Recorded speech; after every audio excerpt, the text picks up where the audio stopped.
Welcome to a new Team CGC 9.8 video. Today I got a full list of some low population Batman CGC 9.8 comics to buy in 2022, plus a bunch of honorable mentions as well. So the first one up is a Batman Annual number 14. This one from 1990. This cover's by Neal Adams, so, you know, classic artist and a great eye appeal on this cover. Even for me as like a really big Batman fan, this one was kind of under the radar for me. I know I saw a 9.8 pop up. It was about a year and a half ago maybe, and I was just like, wow, definitely, you know, threw it on my watch list. It ended up selling like in less than 24 hours. And then it was, you know, a day or two after I looked on the census and I was like, wow, such a great low population Batman one to consider. So there's 12 9.8s in the blue label, a 1 of 12 on this Batman Annual number 14. I ended up, after I saw that, the 9.8 about a year and a half ago, I ended up going out and getting a raw copy. It was like $5 or something like that. So you can consider this one in the raw, but that 9.8 is going to be pretty tough to find. A 21.8% is the 9.8 ratio. Not too bad at all for a 9.8 ratio of just a really like undergraded book. You don't see a really low 9.8 ratio when there's not a lot graded. So prices on this one. Mentioned that auction, 9.8, saw it about a year and a half ago. It was, I'm pretty sure it was either $125 or $150. I can't remember exactly. Pretty fair price on, you know, this super low population one. I can understand why that sold so fast at that price. You know, the comic book market, the 9.8 market got really hot. It's come a long way. I think this one, I wasn't seeing any of those 12 sell in a completed listing on some of the research this morning, but I think it's going to go from $250 to $350. Just depending on like how awesomely centered and great it looks. Maybe it'll go over $300. If not, I think right around $250 is a pretty phenomenal fair value if you can track down one of those 12 in the blue label of a Batman Annual 14. Just a great under the radar Batman key to consider. Next one's a Batman number 307. So this one's interesting for me. I was watching a recent auction for Batman 307, 9.8 white pages. Really just I was really going to throw in a bid. The shipping was okay as well from the United States. And you know what? I didn't, and I'm kind of hitting myself, to be honest. We'll get into the price of what that one sold for. But Batman 307, his first appearance of Lucius Fox. Definitely kind of an under-the-radar one. There's only 14 9.8s in a blue label, and that one sold about 2 weeks ago on eBay in an auction. I kind of really wish I went and threw out a bid for that one. I don't know why I didn't, to be honest. 13.7%, the 9.8 ratio. So that auction ended up selling for $510.50. For like first appearance of Lucius Fox, a 1 of 14 in the blue label, I think $510.50 is a pretty fantastic deal. When I was thinking about bidding on this one, I was thinking I was going to put in a bid of $625. I think that might have took it down and won this one. Ended up going for $510.50. So yeah, I got this one in a raw copy as well. These ones are really tough to find in a 9.8. Sometimes you got to settle for the raw, but a Batman 307 is just one to keep an eye out for. Absolutely. Okay, next one's a cool one. A Batman number 332 in a 9.8. This is Catwoman's first solo story in Batman comics. So I think this is a pretty cool one to consider. There's 33 9.8s in the blue label, a 1 of 33. And 28.4% is the 9.8 ratio. This one, interesting, there's one on eBay right now in a 9.8 white pages. It's $349.99. I think this one's going to sell a little bit closer to $250, maybe even $200 if one kind of popped up on an auction. If it just looked amazing, maybe you'd go up to $250. I think $350, someone's trying to get kind of top dollar for that one, which is understandable on a low population one. Maybe you're the biggest Catwoman fan. Maybe you'd want to pay up to $350, but I think you'd be patient on this one in an auction, get it closer to in that sort of $200 to $250 range in a 9.8. But yeah, definitely if you're a Catwoman fan, like Batman 332 is absolutely one to want. Next one, I do have Detective Comics 523. Yeah, this one's got the Killer Croc cameo, and for me, just a really like nostalgic cover that I remembered from when I was a kid. I knew like it was this one and Batman 357 were kind of the two big keys, just, you know, remembering from when I was a kid. This one's kind of got that yellow tone cover. Batman 357's got the green tone cover, so they were just really memorable for me. I really wanted this one in a 9.8 when I started, you know, getting back into things. Buying the 9.8s. There's 48 9.8s in a blue label, a 1 of 48. pretty awesome. 22.1%, the 9.8 ratio, pretty awesome once again. Seeing a few sell here. Yeah, this one, a few did actually sell in the last few months. $299, and another one went for $310. And I'm pretty sure I had purchased mine for about $275. Yeah, and this was getting on about 2 years ago. So, you know, this one hasn't moved too much, but just, you know, a cool Batman one that is a great collector item, a 1 of 48 that you can get right around $300. You know, if you're the biggest Killer Croc fan, if you like these, you know, big key issues, Batman key issues in the 80s, this is one to think about. All right, next one I do have as well. Got it out. One I'm so lucky to have, I think. A Batman 358 in a 9.8 white pages. This one's so tough in a 9.8. 29 9.8s in the Universal Blue Label. 14.3% is the 9.8 ratio. This one is actually the first Killer Croc cover. He's in like a trench coat. Can't see his face. But just, yeah, you know what? A 1 of 29, 14.3%, the 9.8 ratio. This is just a tough kind of non-key Batman issue that a lot of Batman fans really target as well. Seeing a few 9.8 white pages sell, I was lucky to get a few sales here. One sold for $399 and another one for $584.99. Mine's in an old case, but what was it? The $584.99 was in a new case, looking really cool too. So I think that's kind of near the higher end, maybe even borderline overpaying there. Right around $400, I think you can look for one of those. What is it? 29 Batman 358s in a 9.8 white page is going to be pretty tough to get them. But right around $400, I think, is making sense if you're a big Batman fan. Great cover too. Yeah, that kind of bat symbol cover is probably one of the better covers, absolutely, out of this era. I think this is like probably, you know, in the top 3 of the best covers from this era. Next one, Batman number 412. First appearance of Mime. I do like this cover. I think out of this era, this one definitely flies under the radar. I saw one sell recently in a 9.8 on eBay for $149.99. There's 25 9.8s in a blue label, a 1 of 25. 32.1%, the 9.8 ratio. And yeah, just a good first appearance of a villain that probably has a little more potential. I know they were sort of speculating that maybe Mime is Punchline's mother, I believe it was. I don't know if that speculation didn't really work out, but you know, one selling for $149.99. I've saw one go closer to $100 before. This is one as a Batman fan. Like, I like the cover, and kind of a first appearance of an underfollowed villain is a pretty great one around 150. I think under 150, yeah, for Batman 412 in a 9.8, just looking really great. It is a target to aim for. Okay, next one I do have, still I think making the low population list, a Batman 423 in a CGC 9.8. Classic Todd McFarlane cover. One you absolutely want as a Todd McFarlane fan, and it's like looking better and better on the census. I was really surprised. I hadn't kind of looked this one up on the census in a really long time. There's 189 9.8s in the blue label, so 1 of 189. But this 9.8 ratio is really ticking down. 10.6% of all graded copies are 9.8. I'm pretty sure when I got into things like 3-4 years ago and I was buying my Batman 423s, that was about 15%. So more of these are getting graded, and not a lot of them are getting 9.8. So, you know, the 9.8 ratio is ticking lower, and you really like to see that. And, you know, Batman comics, they don't get into the single-digit 9.8 ratios very often. So this one is almost a single-digiter. It's pretty much now one of the, if not the toughest 9.8 to get out of Batman comics. You know, knowing that they don't get into the single digits hardly ever. I'm not really aware of a 1980s Batman 9.8 that has a single digit 9.8 ratio. This one almost does, though, 10.6%.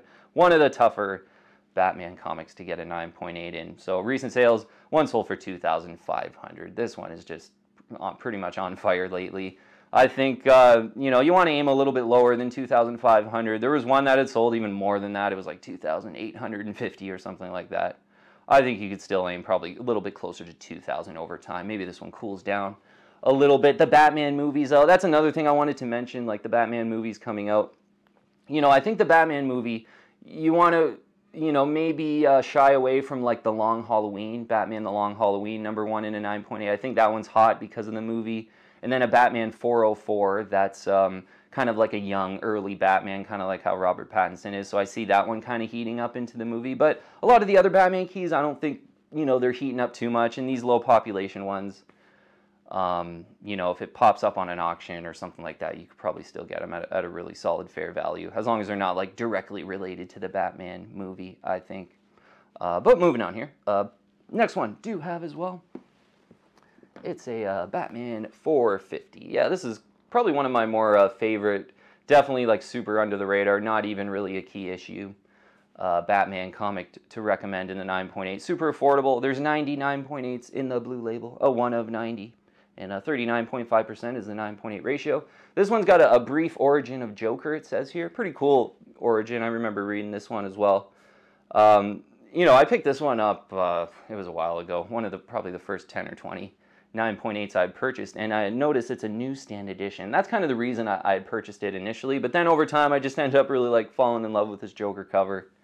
And I do think it's a really cool 9.8 to get in the price range. So in a direct edition 9.8, I saw one sell for $149.99. I think you can get this one closer to $100 if you're really patient on it in that direct edition. Maybe the newsstand goes for a little bit over $150.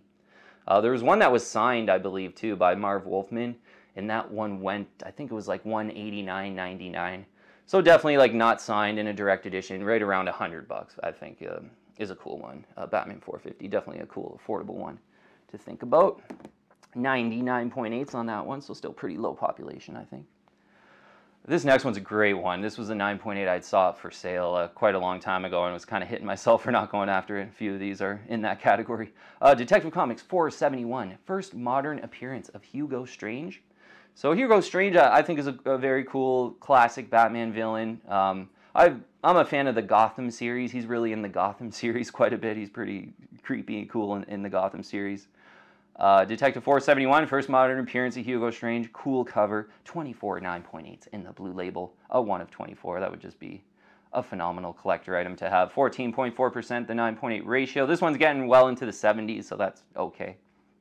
I saw this one, mentioned that, 9.8 I saw pop up there. It was $399 as a buy it now.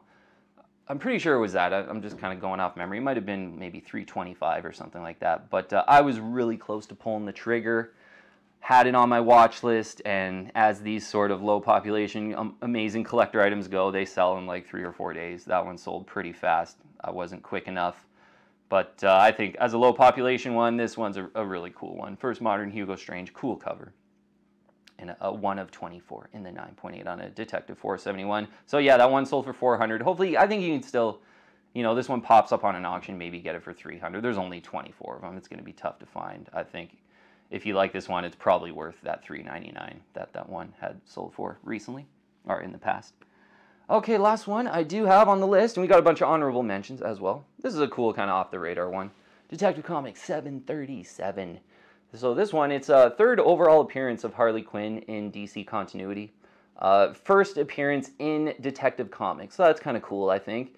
And, there's sort of this one, and it's a Batman 580. I believe that's second appearance of Harley Quinn in DC continuity. This is third appearance. That one's first appearance of her in Batman comics. This one's first appearance of her in Detective Comics. I just like this cover better than the 580. They're kind of, I would say, equal and kind of akin to... as collector items in the 9.8. But I just really like this cover, and you get Harley on the cover with kind of a creepy looking Joker in the background. So 90s, I would say this book is. Or is it? Yeah, 1999. Okay, late 1990s, this one. 68 9.8, so 1 of 68 in the 9.8. 38% is the 9.8 ratio. And I think you can get this one right around $100. Maybe even under $100 if in kind of a stealthy auction. But this is a good affordable one. That's a pretty low population. A 1 of 68 in the blue label. Yeah, if you're a Harley Quinn fan. This is one, like when I first got into the 9.8s, Harley Quinn was like really hot and popular. She was in like the Suicide Squad movie at the time. And I pretty much overpaid for this one. I got a Batman 580 in a 9.8 as well. I pretty much overpaid for this one and that one during like Harley Quinn was hot, and I just wasn't really in tune with the comic book market too much at that time. But yeah, I think I paid maybe like $120 for this one 4 or 5 years ago, and now they're like less than $100. So no appreciation on this one. Just a really cool one though. I do really like this one as a Joker cover, and kind of a bonus, the first appearance of Harley Quinn in Detective Comics. All right, let's go through these honorable mentions. First is Batman Beyond #1. This one's still kind of fitting in the low population category, I think, even though it's a really big key issue. Yeah, even consider Batman Beyond #2. That's a super low population one. Definitely could have been on this video. But that's first Terry McGinnis in the Batman Beyond suit is in #2. He doesn't get in the Batman Beyond suit in issue 1. Kind of a little known fact. So Batman Beyond #2 is a cool one. Detective Comics 561. I just really love this cover. I got 2 or 3 raw copies of this one, but the 9.8 has still kind of eluded me. I actually had a purchased one. It was a really weird, I don't know what the seller was doing, but I purchased it, and it was in Canada, Batman 561 for like 125 bucks, and he messaged me like, oh, something happened with my inventory on eBay, and this one already sold, but it didn't come off of eBay, like something really weird, and I was like, okay, well, whatever. And he, quickly gave me a refund. But I almost had a Batman 561. But great, just Batman, like bat symbol cover with Robin and Batman. Just a super eye appeal on that one, I think. The next one's a cool one. Detective Comics 648. First full appearance of Spoiler. So I could think kind of 647, 648, 649 are kind of the Stephanie Brown Spoiler issues. I think 648, first full appearance of Spoiler, kind of has the best cover and then its first full appearance. You might want to take a look at all 3 issues to see which one you like the best, but I'd probably go with a Detective 648. Yeah, that's one that's just a really cheap one that is one to think about. That's affordable as well in the 9.8. So we talked about first appearance of Lucius Fox. How about this one? A Batman #308 is a first appearance of Tiffany Fox, who's going to eventually be the new Batgirl. So that might be a really cool one. In the 9.8, I didn't even look on the census. I bet it's pretty much a ghost, similar to that Batman 307, maybe Batman 308, one to consider in a raw copy. Same deal, Batman 313 is first appearance of Tim Fox, who becomes the new Batman in Future State. Batman 313, I think there's a 9.8 on eBay right now. They tend to be priced in that sort of $800 to $1,000 range. I didn't look up any completed listings on this one. I got 2 of this one in a raw copy. When the sort of Tim Fox is going to be Batman hit, I went to my local shop, and they have really good back bins, and they had 2 of these in a Batman 313. They were like 10 bucks each. That was a pretty solid steal during that time, I think. But yeah, Batman 313, first appearance of Tim Fox, might be one to look out for. One I do have, I didn't bring it out, but a Batman 366. Yeah, this is when Jason Todd first gets in the Robin costume with the classic Walt Simonson Joker cover that, for me, is just one of my absolute favorite covers of this era of Batman comics. Plus, it's kind of a key issue. Great one in the 9.8. The one recently sold in a direct edition 9.8 for like $275. That was like a month or 2 ago or so. So I think like a Batman 366 9.8 white pages for $275 is a 100% buy. I think that's a great value in 9.8 comics. And yeah, Batman 366, still a pretty low population one for being, basically a key issue. Batman 475, this one's pretty cool. I do have this one as well in the 9.8. It's first appearance of Renee Montoya. I just kind of bought it because I like the Scarface and the Ventriloquist cover on this one, and it kind of matches my Detective 583, which is first appearance of Scarface and the Ventriloquist. But first, Renee Montoya, still pretty low pop one. She's been off and on, in Batman content. I think she was in the Gotham show, and she's on Birds of Prey and stuff like that. So Renee Montoya is kind of a cool modern first appearance on that Batman 475. I think you can aim like pretty darn close to $100 on that one. I think it's still pretty cheap in a 9.8 white pages, maybe up to like $150. Last one's a pretty cool one as well. I do have this one. It's a Batman Arkham Knight #1. So first appearance of Arkham Knight in this one. I do like Arkham Knight as a really cool villain. It's basically a corrupted Jason Todd, and Joker takes him into Arkham Asylum and corrupts him, and he eventually becomes the Arkham Knight, and he's got all these like negative feelings towards Batman kind of thing. But Batman Arkham Knight, though, and Arkham City and all those video games that were so popular, I think that's got a really big cult of following. And this one, there's actually one on eBay right now. I think it's like $149.99 in a 9.8 white pages on a Batman Arkham Knight #1. I purchased mine for $100. I think closer to $100 is still kind of doable in this one. And yeah, I think Arkham Knight has like a bit of a cult following. And this one is kind of a pretty awesome one to get right around that $100 level. And I think, you know, any kind of like animated Arkham Knight movie, or I feel they could absolutely even do like an Arkham Knight, like a live action movie. But whether it's an animated movie or a live action movie, I think any kind of Arkham Knight in pop culture, this one has probably got some really kind of under the radar upside potential, I would say. So I bet, yeah, Batman Arkham Knight #1 is just a cool one to think about as a Batman fan. Okay, that's all the honorable mentions. Got a 10 low pop ones in detail there. Yeah, this is, like I have quite a few of these as well, just too many 9.8s to bring out, but I really love these low population Batman comic books as just great collector items in the 9.8. They're just so much pride of ownership. You know, some of these are like a 1 of 33, a 1 of 14, a 1 of, 48, a 1 of 68. So just a great pride of ownership as, if you're a big Batman fan, you'll really want to consider these ones, I think. All right, team, thanks so much for watching, though. I'll see you on the next one. If you're liking my content, please subscribe and hit that bell, and I'll keep you updated on future videos.